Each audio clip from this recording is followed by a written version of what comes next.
ಕೇಳ್ತಾ ಇದ್ದೆ. ಹೇಗೆ ಹೇಗೆ ಅವರಲ್ಲಿ ಮಾತಾಡ್ತಿದ್ರು. ಯಾಕೋ ಒಂದು ಕಿವಿ ಕೇಳಿದ್ರೆ ಸರಿ ಆಗೋದಿಲ್ಲ ಹೇಳಿ ಎರಡೂ ಕಿವಿಯನ್ನು ಹೀಗೆ ಮಾಡಿ. ಅಯ್ಯೋ, ಯಾಕೆ ನೀನು ಕೇಳುವುದು ಎಲ್ಲ ನೀನು ಓ, ಇಲ್ಲಿ ಮತ್ತೆ ಕಿವಿ ಕೊಟ್ಟೆ ಈಗ ಕೇಳಿದೆ. ಅಲ್ಲಿ ಮೂರಿದ್ರಪ್ಪ. ಮೂರು ಜನ ಇದ್ರು. ಯಾರೇ ಮೂವರು? ಅದೇ ನಿನ್ನ ಗಂಡ ದಶರಥ ಇದ್ದ. ಚಕ್ರವರ್ತಿನ ಅವರು ಎಂತದದು? ದಶರಥ ಇದ್ದ. ದಶರಥ ಮಹಾರಾಜರು ಅಯೋಧ್ಯ ಭೂಪತಿ ಅಲ್ಲಿದ್ರು.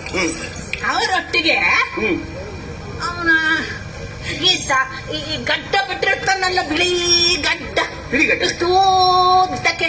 ಅದೇ ಅಂತ ಗುರುವೇ ನಿಮ್ಮ ಗುರು ಅನಿಷ್ಟ ಅಂತ.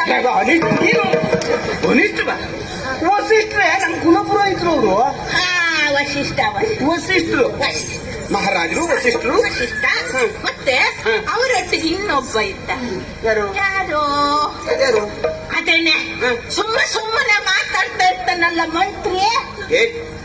ಹೌದೇನೆ? ಮಂತ್ರಿ. ಈ ಮಂತ್ರಿಗಳೆಲ್ಲ ಸುಮ್ಮನೆ ಮಾತಾಡಿದ್ದೇನೆ. ಈ ಮಂತ್ರಿಗಳೆಲ್ಲ ಸುಮ್ಮನೆ ಮಾತಾಡಿದ್ರು. ಅವರು ಸುಮ್ಮನೆ ಇದ್ರು, ಇವ್ರು ಬಿಡೋ